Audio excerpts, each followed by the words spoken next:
Nagsimula ang series sa ating bida na tagalinis ng tae sa kanal. Kinukuha na niya ang sahod ng makarinig ng ingay na may nagpapatulong. Kaya agad niyang pinuntahan kung saan ito nanggagaling. At nakita niya ang isang minotaur na papatayin ng isang babaeng nakatali. May mga knights naman na kasama ang babae pero naging karne lang sila dahil sa lakas ng minotaur. Kaya hindi agad nakagalaw si Nor. Ipinakita noong bata pa si Nor na nakatira sa gubat. Nang mamatay ang kanyang mga magulang ay ninais niyang maging adventurer. Umalis siya ng bahay nila at nagulat nang makita ang malawak na sibilisasyon. Kaya nagpunta siya at sa unang pagkakataon ay nakita ang maraming mga tao sa isang bayan. Nagpunta siya ng guild office para maging adventurer. Pero sinabi ng guildmaster na bawal ang bata doon. At sinabi kay Nor na magpunta muna ito sa mga training academy para maghasa ng fighting skills. Kaya na-excite naman si Nor na unang nagpunta ng swordsman school. Nagsanay siya pero yung mga kasamahan lang niya ang naka-activate ng kanilang sword magic skill. Samantalang pagsangga lang ang nagagawa ng bida kaya sinabi nito kay Nor na mas maganda kapag mag-aral na lang ito ng ibang skill. Kaya kahit malungkot si Nor ay nagpunta siya sa ibang school. Sinubukan niyang maging warrior pero bagsak din siya. At pinaalis din siya ng master dito para maghanap ng ibang skill. Pero hindi din siya pwede sa pagiging archer, hindi din sa pagiging assassin, hindi din sa pagiging wizard, at hindi din sa pagiging healer. Kaya pagbalik ng bida sa guildmaster ay hindi makapaniwala ang guild boss na walang na-master kahit isa ang bida. Kaya hindi tinanggap si Nor na maging adventurer. Umuwi ang bida sa gubat at kahit walang nangyari sa lakad sa bayan ay hindi siya nawalan ng tiwala sa magagawa. Kaya gumawa siya ng wooden sword at sinumulan na ma-master ang parrying technique. Sa unang taon ng pagsasanay niya ay nagagawa niyang masangga ng sabay-sabay ang katumbas ng 10 espada. Sa 3 taon ay nagagawa naman na niyang marepel ang 100 espada sa isang hampas. Nagpatuloy lang siya sa pagpapalakas hanggang masira ang hawak niyang espada sa lakas ng kanyang grip. At pagkatapos ng 10 taon na pag-aaral ng parrying technique ay nagagawa na niyang makapag-repel ng katumbas ng 1,000 espada ng sabay-sabay. Naging macho na rin ang ating bida mula sa pagiging gasgasan na bata. Muli siyang nagpunta ng guild para mag-apply na adventurer pero mahina pa rin siya dahil basic lahat ng kanyang magic skills. Nagpasensya ang babaeng clerk dahil walang trabaho na maibibigay kay Nor. Dumating ang guildmaster at namuka naman nito si Nor. Kaya nagkape muna sila at nagkwentuhan. Sinabi ng bida na nagpatuloy siya sa pagpapalakas pero wala pa ring na-develop na skill. Naawa ang guildmaster na sinabing may mas mababang ranko sa pagiging E-rank na F-rank. Kaso ay hindi siya pwedeng makipaglaban sa mga monsters kundi ay pwede lang siyang maging Eren. Kaya agad na kinuha ito ni Nor kahit pinakamababa na adventurer at masaya si Nor. Kaya mula noon ay naging katulong na siya ng mga tao sa pagbibigay ng service na errand boy. Tulad ng paghuli ng mga pusa, at paglilinis ng mga tae sa kanal, at ng pagbubuhat ng mga malalaking bato gamit ang basic magic skills. At ng araw nga na may narinig siyang nagpapatulong ay automatic na pinuntahan niya ito at nakita ang isang minotaur. Lumapit ang minotaur sa mga knights na bodyguard ng babae at wasak ang CEO na naging regla. Sinuwag din ng baka ang isa pa na natigok. Saka din gamit ang malaking palakol ay ginawang meat slices din ang 3 knights. Lalaban sana ang huli pero naging regla na ito. At tigok sana ang babae na walang magawa kung hindi lang binato ng bida ang mukha ng minotaur na naistorbo. Kaya si Nor ang hinabol ng baka na gusto sanang suwagin ng malaking sungay. Subalit ginamit ni Nor ang natutunan na pagsangga at naitapon ang baka. Bumalik ang baka na paulit-ulit na pinagtataga ang bida na parry naman ng parry. Kaya napupudpod ang armas niyang espada dahil sa lakas ng monster. Nakita nilang pareho ng minotaur ang babae kaya bumalik ang kalabaw para sana tagain ang babae. Pero binilisan ni Nor ang pagtakbo at iniligtas ang babae gamit ng espada nitong nabasag. Naalala niya ang bilin ng ama na ang pagiging adventurer ay pagtatanggol sa iba. Kaya nang mag-charge ang baka para hampasin siya ng malaki nitong palakol, ay ginamit pa rin ng bida ang skill na parry gamit ang handle ng espada. Kaya nabitawan ng monster ang palakol na umikot at ang sariling ulo ang natanggal. Dahil dito ay bagsak ang baka na pwede nang mailuto at gawing bulalo. Nasira din ang espada na hindi nakayanan ng pressure. Nagpasalamat ang babae at nagtanong kung anong pangalan ng bida. Pero umalis agad ang bida na sinabing hindi siya importante. Nang mag-isa na lang si Nor ay sinabi niyang kailangan pa niyang mas magsanay. Kinuha ng mga tao ang minotaur at ng mga bangkay ng mga namatay at inayos. Dumating ang shield ni Lynn na si Ines na humingi ng tawad dahil hindi nabantayan ng boss. Pero pinatawad siya agad ni Lynn dahil siya ang nag-utos sa shield na umalis. Nag-usap sina Rain at Darken patungkol sa pag-atake ng minotaur. Na hindi pangkaraniwan ang paglabas nito sa bayan nila dahil dapat nasa boss room ito sa mga dungeon. Kaya alam nilang inutusan ito ng kalaban nilang kaharian. Nais daw ng mga kalaban na kunin ang isang dungeon na binabantayan nila. Nalaman din nila ang isang misteryosong lalaki na nagligtas sa kapatid niyang prinsesa na biglang naglaho. Sa guild ay masaya ang guildmaster na makita si Nor dahil buhay pa ito. Inakala kasi niyang baka nakasalubong nito ang napabalitang demon boss sa malapit sa pinagtrabahuan niya. Naikwento pa ng guildmaster ang tungkol sa misteryosong lalaki na one-shot lang ang demon na Minotaur. Inakala ng bida na iba ang tinutukoy ng GM pero siya pala iyon na hindi din siya aware. Habang nag-uusap ang GM at ng bida ay dumating si Lindbergh na sinabing sinundan ang bida gamit ang detection spell nito. Nalaman nilang maraming skills ang kayang gawin ng babae. Hinila ni Guildmaster ang bida at nagtanong kung anong ginawa ng bida pero wala daw. Kalaunan ay magkasama ang prinsesa at ng bida na naglalakad sa kalsada na naka-invisible kaya hindi sila nakikita at naririnig ng iba. Nang sila na lang ay nagpasalamat si Lindbergh dahil sa pagliligtas sa kanya ni Nor. Sinabi ni Nor na mas malayong malakas si Lindbergh at baka nakaistorbo lang siya sa babae. Pero sinabi ng babae na patay na siya kung hindi dahil kay Nor. Sinabi ng prinsesa na kailangan niyang bigyan si Nor ng reward dahil sa pagliligtas sa kanya. Pero makailang beses na tumanggi ang bida na sinabing ayos na sa kanya ang pagpapasalamat ng babae. Subalit dahil royal blood ay ipinagpilitan ng babae na dapat may maibigay siyang kapalit at nais pa nitong makilala ni Nor ang tatay niya. Dahil persistent si Lindbergh ay naalala niya noong gusto niyang maging adventurer noon at persistent din siya.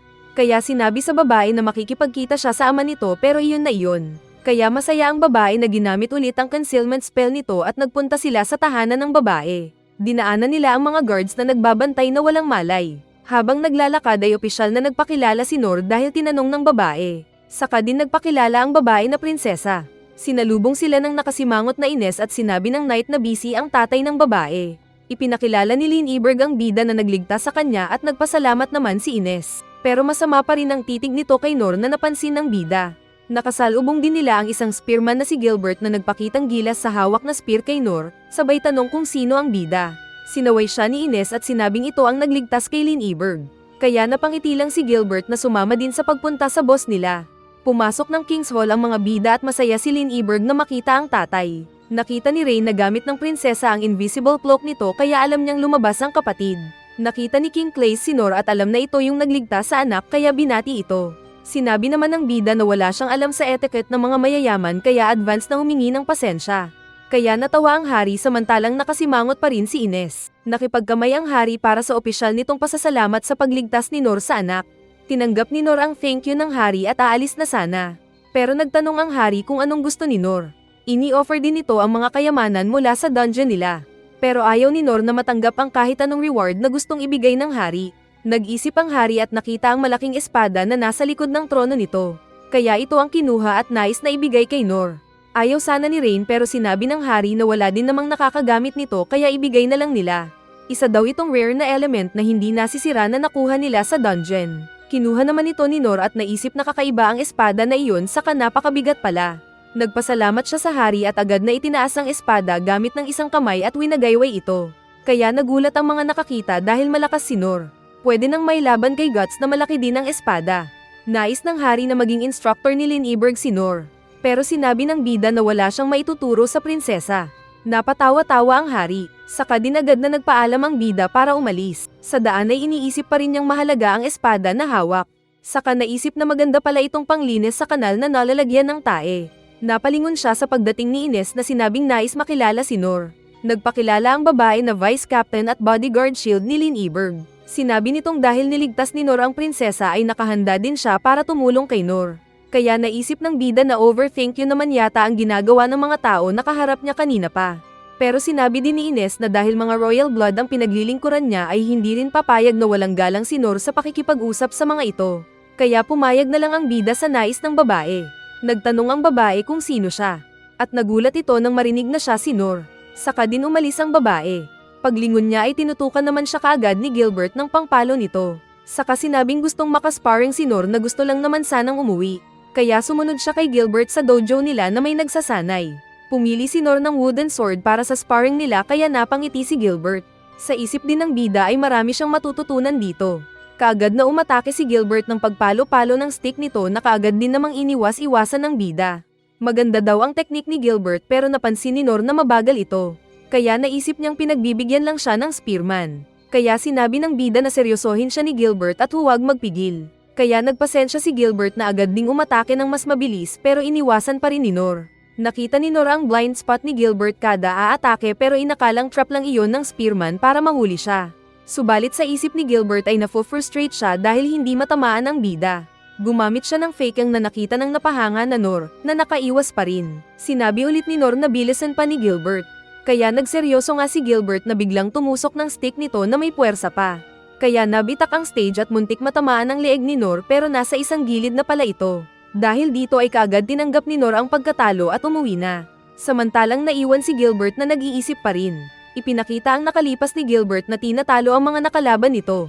Ilang taon na pala siyang naghahanap ng makakalaban niyang makakaya siyang talunin at mabigyan ng excitement pero wala pa siyang nakikita. Galing siya sa capital kung saan natalo na niya ang lahat ng mga malalakas na warrior. Pero bumalik siya sa capital at nagpatuloy sa pagpatay ng demon. At kada may naririnig na malakas na warrior ay nilalabanan niya ito pero mahihina sila. Kaya bored na daw siya. Nag-iisip siya nang dumating si Sig at sinabing wala na siyang nakakalaban para maging masaya.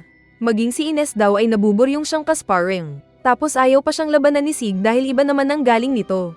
Pero iyon na nga at nakalaban niya si Nor sa sparring at hindi niya ito nasagi kahit minsan lang. Maging ang kanyang pinakamalakas na teknik na mas mabilis pa sa tunog ay madali lang naiwasan ni Nor.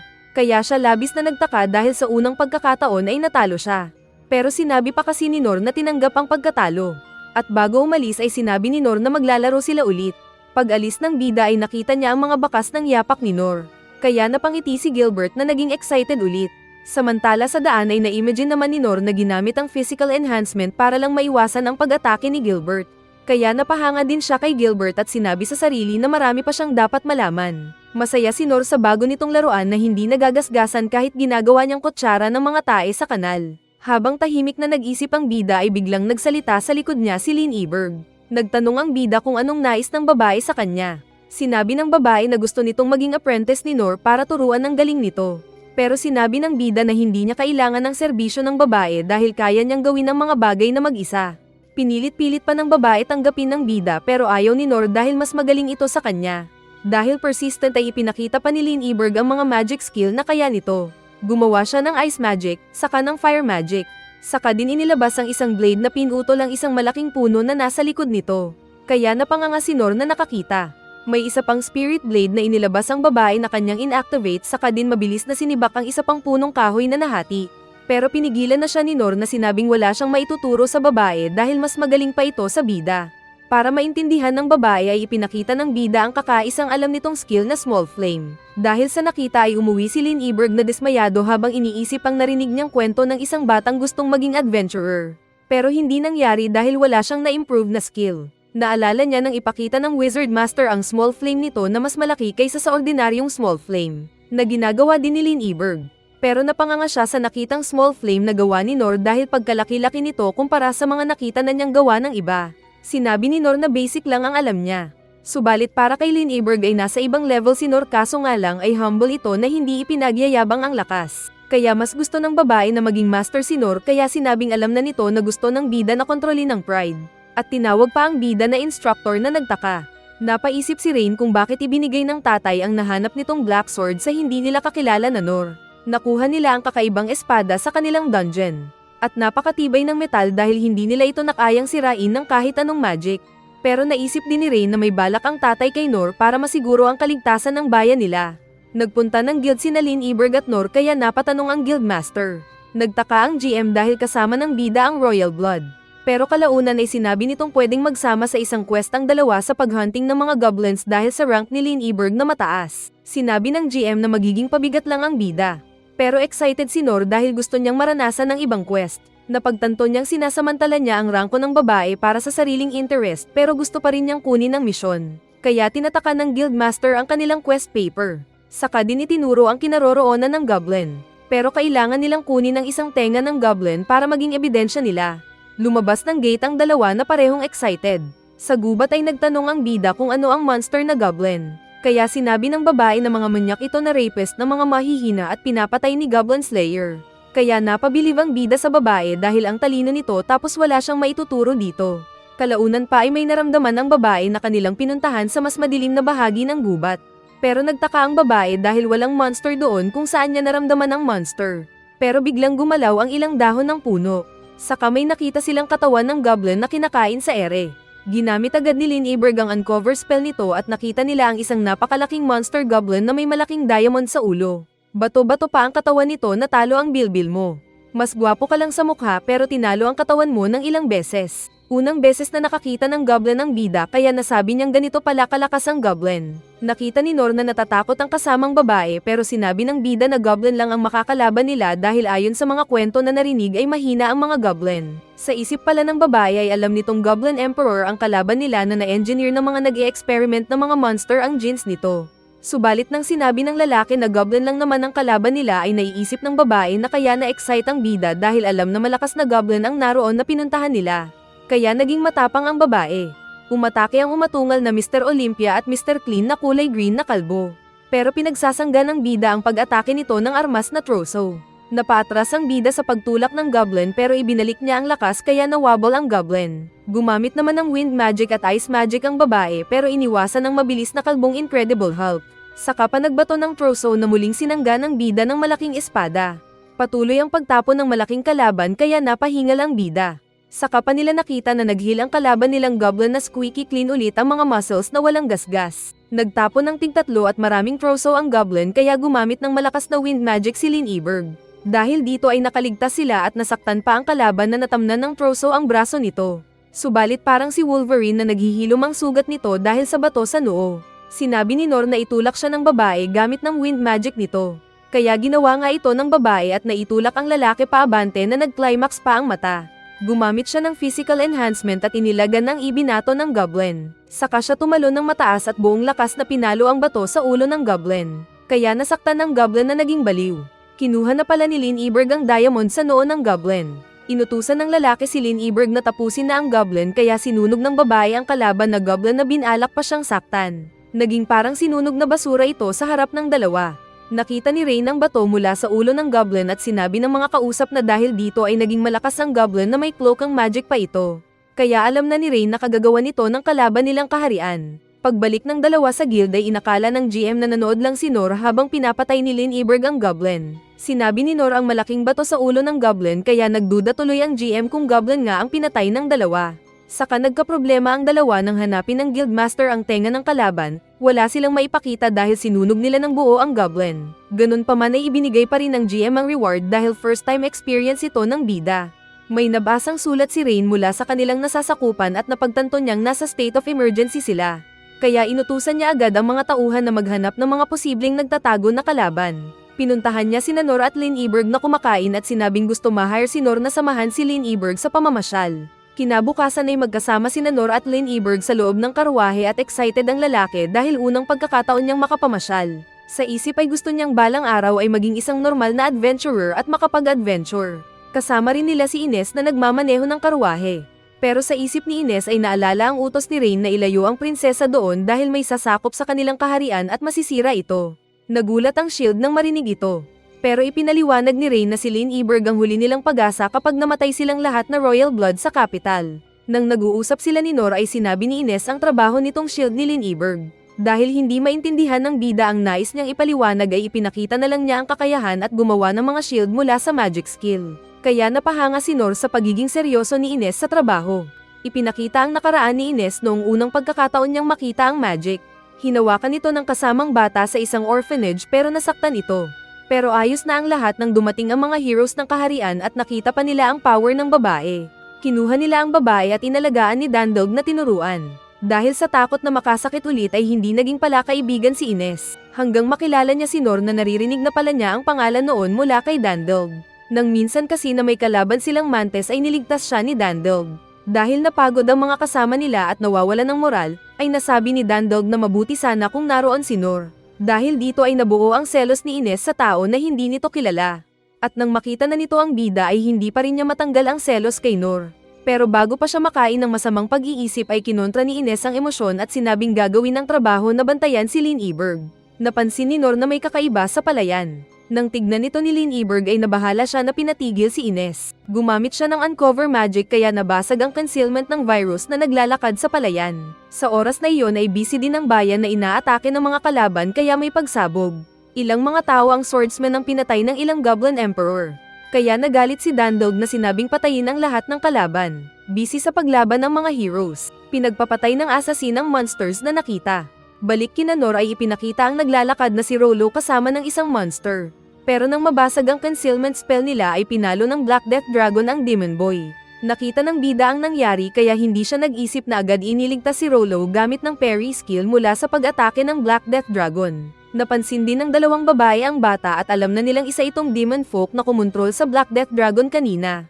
Dahil sa kakayahan ng mga demon folk na mang-control ng mga hayop at mga monsters ay hinahunting sila ng mga tao at pinapatay. Patuloy lang sa pag-parry ang bida sa pag-atake ng monster. Pero para kay Ines ay kabobohan daw ang ginagawa nito na pagligtas sa isang demon folk.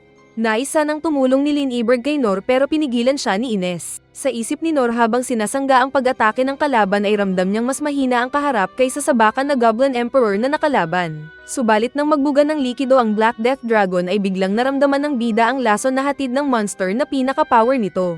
Kaya natamba si Nor. Kaso ay hindi na siya matulungan ni Ines na pinipigilan si Lynn Eberg sa balak na paglapit kay Nor. Alam kasi nito ang susunod na mangyayari sa paligid na iyon kaya naglagay pa siya ng magic shield sa paligid nila. Saka din biglang naglabas ng itim na usok ang Black Death Dragon sa ere kaya pinalaki pa ni Ines ang shield. Tumulong din si Lynn Eberg sa paggamit ng magic nito at nakita pa ang mga natigok na mga ibon. Humingi ng patawad si Ines dahil wala siyang magawa para matulungan si Nor. Pero nagulat siya nang makita ang naputol na kuko ng monster. Saka papatuloy lang ang bida sa paglaban sa palaka kahit nakitang-kita na ang epekto ng lason sa katawan nito. Sa isip ni Ines ay si Nor ang halimbawa ng isang tunay na shield na kayang ibigay ang buhay para sa ibang tao at iyon ang idol niya. Muling nag-charge ang monster ng lason nito na sinangga ni Nor gamit ng parry skill. Subalit natamba si Nor na tinignan ang naisukan na dugo. Ipinakita ang buhay ni Rollo na demon folk na ikinulong ng mga tao. Nag-aagawan sila ng pagkain na bigay ng mga tao. Dahil tinignan niya ang prison guard ay binugbog siya ng tao na sinabing huwag siyang titignan. Nang magtanong siya ay mas lalo pa siyang binugbog ng lalaki. Kaya bagbog siya palagi. Pero dahil sa kakayahan ni Rollo na mabasa ang utak ng mga tao ay nalalaman niya ang iniisip ng mga tao tungkol sa kanya. At ramdam niya palagi ang galit ng mga tao sa mga demon folk. Ganun pa man ay wala siyang interest na pumatay ng mga tao. Pero may nagutos sa kanya na kontrolin ng ilang monster na dalhin sa isang lugar para mabigyan siya ng pagkain at mas magandang buhay. Alam niyang masama ang kanyang master. Pero dahil alam niyang man of his word ito kaya ginawa niya ang utos ng boss na kontrolin ang Black Death Dragon patungo sa isang bayan. Hanggang dumating nga yung punto na nakawala ang monster sa pagkontrol niya dahil sa pag-unseal ni Lynn Eberg ng concealment magic nila. Handa na sanang mamatay si Rollo doon sa kamay ng monster. Pero bigla siyang nailigtas ng bida na isang tao. Muling ipinakita ang pagligtas ni Nor kay Rollo gamit ng parry skill. At ang pagkakalason nilang pareho sa parang tambutso na bunganga ng monster. Ginamit kasi ni Nor ang basic healing magic nito para kay Rollo kaya kahit paano ay natigilan pa rin ang pagkamatay sana ni Rollo. Kaso ay si Nor ang bumagsak sa lupa at nakita ang paglabas ng dugo sa bunganga. Pero alam niyang makakaligtas siya doon. Noong nasa bundok pala siya ay mayroon siyang kinain na isang uri ng halaman. Iniluto niya ito at masarap daw. Pero nalason ng bida na natamba sa sahig. Nag-heal siya ng sarili gamit ng mahinang healing magic. Saka uminom ng maraming tubig. Saka din nakita ang lason na halaman sa isang libro. Ganun pa man kahit masama ang pakiramdam ay patuloy pa rin sa pag-training si Nor. Hanggang makarecover ulit siya. Minsan ay nakagat naman ang puwet ni Nor ng isang ahas na puno ng lason. Kaya nahilo din siya. Pero muling nakarecover agad at ginawa pang lechon ng ahas na kinain. Muli siyang nagpakagat ng ahas at nalaman niyang na-immune na siya sa lason nito. At mula noon ay naghanap na ng mga lason na pwedeng makain si Nor na kanyang kinain. Nalalason siya sa una pero nakaka-adapt din agad ang kanyang katawan sa mga lason. Kaya muling bumangon si Nor dahil naka-adapt na siya sa lason ng Black Death Dragon. Sinubukan ulit siyang mapalo ng malaking butiki pero agad siyang umilag at nagpatuloy siya sa pag-parry ng pag-atake ng kalaban. Kaya na-amaze naman si Rollo sa kakayahan ng bida. Tinusok pa ng bida ang baba ng dragon na nasaktan. Kaya huminga ng malalim ang dragon para sana magbuga ulit ng lason. Ngunit bago pa nito mailabas ang lason ay tinusok ng bida ang leeg nito kaya sa loob ng katawan ng dragon sumabog ang kanyang poison gas. At siya ang nalason ng sariling lason na pinasabog ang katawan. Kaya tigok ang malaking poisonous na dragon. Kaya nagulat sina Ines at Lynn Eberg dahil sa hindi namamatay na Nor. Nilapitan ni Nor si Rollo na nag-alala dahil mukhang nasaktan. Nagtanong siya kung anong ginagawa ng bata doon. Sumagot si Rollo na siya ang kumokontrol sa dragon para dalhin ito sa bayan. Na-misinterpret ng bida ang sinabi ni Rollo at inakala niyang dadalhin sana ni Rollo ang dragon sa bayan para sa isang salo-salo. At dadalhin itong buhay para fresh. Na-imagine pa niyang easy lang kay Rollo ang pag-aalaga ng mga dragon na iyon na ipinapakagat ang sariling ulo. Inakala tuloy niyang nagkasala siya sa pagpatay sa Black Death Dragon. Kaya humingi pa siya ng patawad sa bata at sinabing babayaran na lang ito. Subalit sinabi ng bata na hindi kailangan. Nagtaka ang bida kung paano dinala ni Rollo ang Black Death Dragon. Kaya sinabi ng demon folk na ganun silang mga demon folk na ipinanganak na kayang kontrolin ng ilang hayop at mga monsters. Nasabi ni Nor na kung siya ang may kakayahan noon ay pagsasakahin niya ang mga hayop at gagawing mailman ng mga ibon. Sinabi ni Nor na hindi siya galit sa mga demon folk at sinabing makakatulong ang skill ni Rollo. Kaya naging masaya si Rollo na napaiyak pa ng tears of chicken joy dahil sa pagpuri ni Nor sa kanya. Hinawakan ni Nor ang ulo ng bata at sinabing kailangan ng tao ang talent niya.